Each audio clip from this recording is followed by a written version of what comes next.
안녕하세요. 네, 서울예수병원의 도현우 원장입니다. 오랜만에 이렇게 또 라이브 방송이라는 데서 여러분을 만나게 되네요.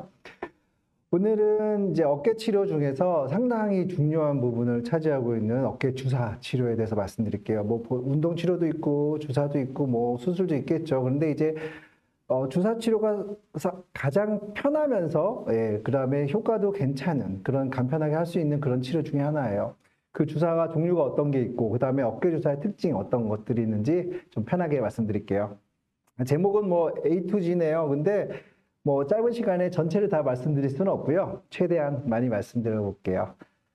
자, 이제 어깨 관절의 좀 특징 중에 하나인데, 이제 가장 특징 중에 하나는 이 어깨 관절은요, 우리 몸 중에서 되게 유일하게 이렇게 360도 다 돌아가요. 안 돌아가면 50개인데 다 돌아갑니다. 그리고 어깨 관절은 다른 몸무게 축에 있는 그 무릎, 고관절, 발목 이런 축에 있는 관절들에 비해서 그냥 매달려 있는 관절이다 보니까 이 축으로 된 그 부하를 적게 받아요. 그래서 퇴행성은 좀 적습니다. 퇴행성 관절염은 다른 관절들보다는 적지만 이제 그 대신 이게 워낙 모바일하다고 그러죠. 많이 움직여요. 그러다 보니까 이제 이런 다른 인대나 힘줄이나 뭐 와순, 뭐 별의별 증상들이 또 이상이 많이 생겨요.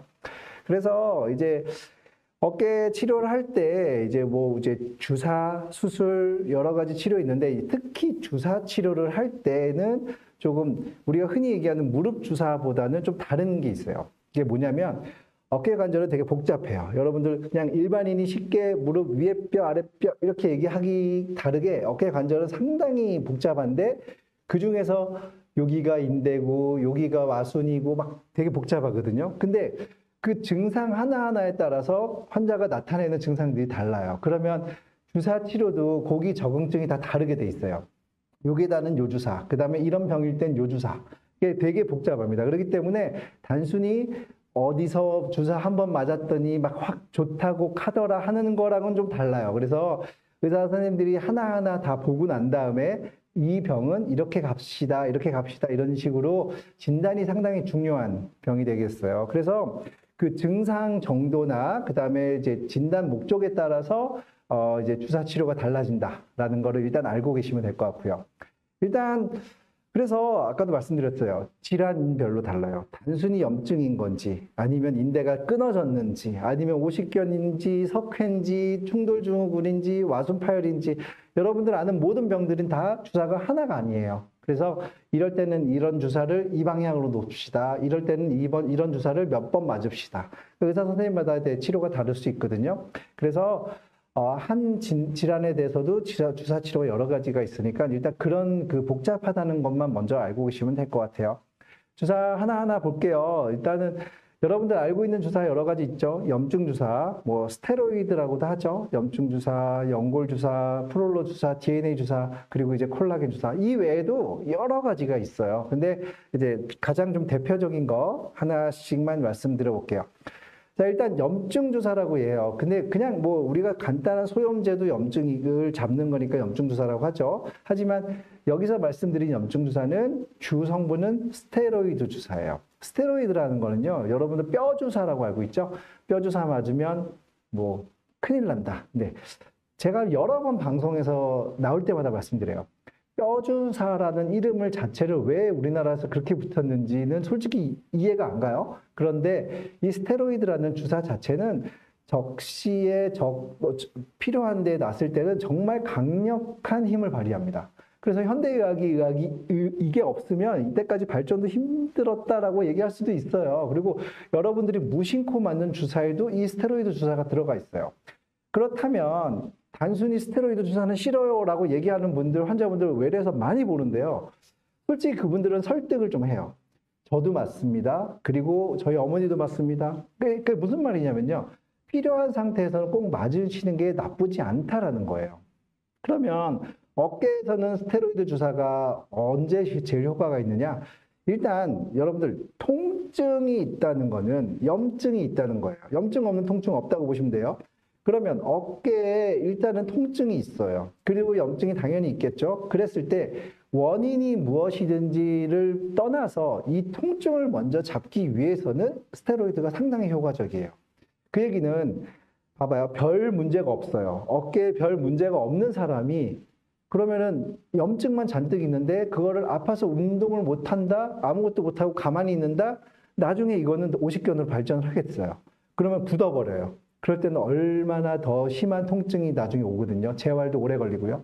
그럴 때 조금 이른 시기에 뭐 나중에도 말씀드렸죠. 연골주사나 이런 스테로이드 주사를 맞았을 때는 통증이 바로 좋아지고 그거를 이용해서 운동을 하고 그랬을 때 좋아지고 이런 과정을 좀 프로세스를 빨리 하는 거 나쁘지 않습니다. 그러니까 의사 선생님이 스테로이드라는 거, 스테로이드의 부작용을 설명을 할 거예요. 뭐 이거 할 수도 있고 할 수도 있고 할 수도 있고. 그런데 이렇게 스테로이드 말고도 다른 여러분들이 드시는 모든 약에도 이런 합병증은 다 있어요. 뒤에 약 뒷면에 보면은 부작용 너무 많거든요. 그거 정도밖에 안 된다 보시면 돼요. 다른 약들은 쉽게 생각 없이 읽지도 않고 드시면서 왜 유독 스테로이드에만 그 거부감 느끼는 거는요. 솔직히 치료 방법에는 약간의 그 제한이 있을 수 있습니다. 그래서 스테로이드 놓는 놓는 의사가 나쁜 의사, 이거는 솔직히 이제 편견을 좀 버리셨으면 좋겠어요. 오늘도 스테로이드 얘기 나오니까 말이 길어지네요. 그래서 그러면 어깨가 되게 아파요. 이게 석회 때문인지 잠을 잘못 자서 그런 건지 아니면은 많이 써서 그런 건지 다른 원인은 잘 모르겠지만 일단 통증이 심하면은 정밀 검사가 필요할 수도 있지만 그 전에 스테로이드를 한 번 정도, 그리고 또 횟수 제한이 없어요. 2번도 되고 3번도 돼요. 물론 아주 반복적으로 너무 짧은 시간에 맞는 거는 우리가 아는 합병증이 나올 수 있습니다. 근데 그 정도의 의사의 어떤 컨트롤 안에 맞는다는 얘기는요, 나쁘지 않다는 얘기죠. 그래서 저는 그거를 되게 효과적으로 쓸 수 있는 게 아주 좋은 의사라고 오히려 생각해요. 그래서 그랬을 때는 스테로이드가 좋은 주사다. 어깨에도 적응증이 된다. 이런 얘기합니다. 자, 다음에 여러분들 연골 주사를 어깨에 맞는다는 거, 요즘은 많이 아세요. 근데 예전에는 연골 주사는 어깨에 맞으면 이거는 무릎에 맞는 거 아니야? 라고 해요. 근데 제가 오늘 들고 왔는데요. 요거 연골 주사예요. 근데 요거 무릎에도 맞고 똑같은 거를 어깨도 맞습니다. 그러니까 무슨 말이냐면은 우리가 무릎에는 퇴행성 관절염이 있을 때 연골이 좀 닳았을 때 그때 연골 주사를 넣어서 뭐라 그래요? 윤활유 역할을 해서 부드럽게 한다고 그러죠. 이게 연골을 재생한다는 얘기는 의사들이 잘 안 해요. 무슨 말이냐면 부드럽게 해서 연골의 역할을 좀 보충한다는 뜻이죠. 그럼 어깨도요. 관절염을 일때도 하겠지만 이 퇴행성 관절염 잘 없다 그랬죠. 퇴행성이 아닐 때 내가 어깨가 뻑뻑해요. 그래서 어깨가 뻑뻑하다는 건 솔직히 연골이 닳았다는 것보다는 어깨 관절이 굳어 있다는 뜻인데 이럴 때 연골 주사를 관절 강 내에 주입을 했을 때 좀 더 부드러워지고 통증이 좋아진다면 내가 운동을 더 할 수 있고 그때 이 관절 강 싸고 있는 막은 더 부드러워질 수 있겠죠. 그러니까 이거는 어떻게 보면 보조적인 치료에서 상당히 효과적인 치료예요. 그래서 연골 주사를 어깨에 놓습니다. 물론 무릎하고 좀 다른 건 있어요. 제가 나중에 또 무릎 주사를 또 설명드릴 건데 무릎 주사는 일주일에 한 번씩 해서 3번 맞으세요. 6개월 지나면 또 맞을 수 있어요. 이렇게 얘기하거든요. 그런데 연골 주사는 좀 달라요. 한 주기라고 그래 표현을 하는데 뭐 거의 뭐 평생에 한 번, 3번 맞을 수 있어요. 일주일 간격으로 3번을 맞는데 3번 맞고 나면 그 다음에 잘 못 맞게 해요. 그게 이제 급여가 되는 제품이다라고 하죠. 우리가 급여냐 비급여냐 하는데 급여가 되는 제품들은 나라에서 정한 가이드라인이 있죠. 그 가이드라인에 일주일에 한 번씩 넘어서 맞을 수 있고 3번 정도까지 맞으면 그 다음에 쉽게 말하면 땡이에요. 그 다음에 못 맞아요. 그러면 다른 주사를 맞는다든지 아니면 약간 비급여 되는 그 항목으로 바꿔서 맞을 수는 있습니다. 연골 주사 있고요. 자, 그 다음에 프롤로 주사, DNA 주사. 제가 이전까지 스테로이드나 연골 주사는 급여 제품들이고요. 그 다음부터 말씀드린 건 비급여. 비싸다는 얘기죠. 네, 환자 부담금이 좀 더 큰 주사들이에요. 효과가 더 좋다, 나쁘다의 개념하고 좀 다릅니다. 그러니까 나라에서 나라에서 보험을 서포트 해준다, 안 한다, 이런 개념으로 보시면 돼요. 프롤로 주사는 원리는요, 그래요. 고농도의 포도당을 주입을 시켜서 여러 가지 뭐 작용을 위해서 염증을 유발을 시키고 그 염증을 치유하는 과정에서 기존에 있는 염증을 같이 치유하는, 어렵죠. 예, 어려운데 프롤로예요. 우리말로는 증식 치료라고 그래요. 인대도 괜찮고 관절막도 괜찮고 뭐 관절 강해도 놓기도 합니다. 이런 프롤로 주사가 또 있고요. 그 다음에 DNA 주사라고 요즘 이름을 많이 붙였는데 솔직히 DNA 주사 그럼 내 DNA가 들어가는데 그런 개념은 아니고요. 그 이제 조직의 어떤 수복을 위해서 조직이 좀 손상된 거, 회전근개 손상, 인대 손상 이런 게 있을 때 이 손상을 좀 재생시키는 개념의 주사가 돼요. 그래서 DNA 주사라는 말이 붙였어요. 둘 다 어떤 작용 원리는 좀 비슷해서 같이 묶어놨고요. 그 다음에 이제 콜라겐 주사라고 있죠. 여러분들 뭐 연골도 그렇고 인대도 그렇고 그 주요 성분은 콜라겐이에요. 꽤 많은 포션을 차지하고 있어요. 그래서 이 많은 부위를 차지하고 있는 콜라겐에다가 콜라겐 성분을 같이 넣었을 때 그 인대 손상이 똑같이 회복이 되지 않겠나 하는 기대감에 놓는 주사예요. 물론 임상적으로는 꽤 효과는 괜찮아요. 근데 이게 좀 착각을 일으킬 수 있어요. 우리가 그러면은 인대가 손상이 됐으니까 콜라겐을 맞아. 그러면은 좋아지겠다. 그럼 인대가 끊어졌을 때는 어떻게 해요? 콜라겐을 막 놓으면 인대가 이어지겠다라고 생각할 수가 있죠. 어렵지 않은 상상이에요. 근데 이거는 너무 틀린 얘기예요. 인대가 어느 정도 얇아져 있고 끊어지기 전에 우리가 흔히 얘기하는 회전근개 파열 이거 전에 좀 얇아져 있고 그다음에 뭐 관절막도 좀 손상돼 있고 이랬을 때 어느 정도 도움을 주는 정도의 주사가 하는 역할이지 완전히 분리된 거를 매직처럼 이렇게 연결시켜주고 이런 주사는 솔직히 없다고 보시면 돼요. 그거는 나중에 다시 얘기했지만 수술이 답이다라고 얘기를 해야 되죠. 자, 그래서 콜라겐 주사까지 설명드렸어요. 이 외에도 주사들 많아요. 무슨 이름들이 되게 많은 주사들이 있는데, 이제 이런 주사들이, 제가 말씀드린 주사들은 대부분 이제 비급여 제품들이 돼요.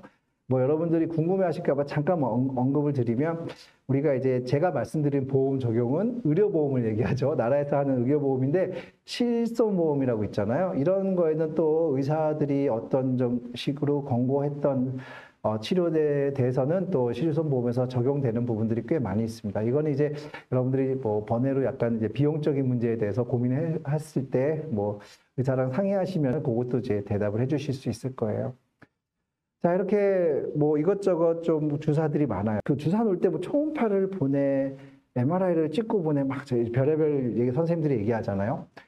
자, 초음파를 보는 가장 큰 목적은요, 두 가지예요. 하나는 진단적 목적이래요. 회전근개가 괜찮나 안 괜찮나. 근데 물론 MRI나 이런 고정밀 검사보다는 초음파는 상당히 좀 애매하게 보여요. 편하게 얘기하면 정밀화가 MRI면 이거 수목화 정도 돼요. 그냥 붓으로 탁탁 그린 정도. 그러니까 끊어진 것 같기도 하고 애매할 때는 솔직히 초음파 가지고는 확인을 못해요. 그러면 이제 초음파의 목적은 진단적인 목적도 있지만 내가 원하는 곳에 바늘이 들어가서 그걸 초음파로 봐서 그 타겟을 잡아서 놓으려고 할 때도 초음파를 볼 수 있죠. 그러니까 의사가 이게 이쪽 병인 것 같아 라고 하면 골로 보려고 할 때 초음파를 놓을 수 있고 이런 식으로 이제 가이드를 잡을 수는 있어요. 그럼 이제 관절은 어깨 관절은 안 해도 위에가 회전근개 위쪽 관절이 있고 아래쪽 관절이 있고 앞쪽이 있고 뒤쪽이 있고 상당히 복잡합니다. 그러면은 환자의 증상에 따라서 내가 가이드를 잡아서 그쪽에다가 이 주사를 원하는 곳에 놓겠다. 의사가 초음파를 같이 보게 되죠.